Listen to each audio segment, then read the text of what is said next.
జాను భాను వాళ్ళు చేసిన అలిగేషన్ నేను ఇంకా పెద్ద గొడవ అయింది ఏంటంటే, నీ భార్యకి చెప్పడం చేత కాదు, నువ్వు నీ భార్యకి భయపడతావు. ఈ 2 మాటలకి జాను రియాక్ట్ అయిందండి. అమ్మమ్మమ్మమ్మమ్మ! ఇంకా వాల్కానో ఎరప్ట్ అయింది.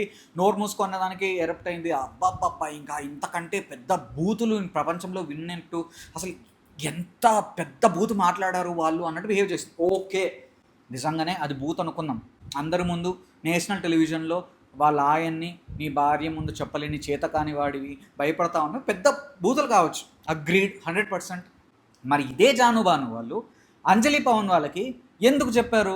Same statement. అన్నా నువ్వు అంజలి అక్కని చూసి ఎందుకో భయపడతావు అనిపిస్తుంది అన్నా, అంజలి అక్కకి నువ్వు ఏదైనా చెప్పాలంటే భయపెడతావు, అంజలి అక్క నిన్ను కంట్రోల్ చేస్తుందని మీరన్న మాటలే కదా. కావాలంటే మీరు వెళ్ళి రివైండ్ చేసుకోండి. అంటే మీరు చేస్తే నీతి, పక్కోళ్ళు చేస్తే భూతా? ఇది ఎక్కడ లాజిక్? ఒక సామెత ఉంది, చెప్పేవేమో శ్రీరంగ నీతులు, రిమైనింగ్లో నేను చెప్పను. అలా ఉన్నాయండి మీ పనులు.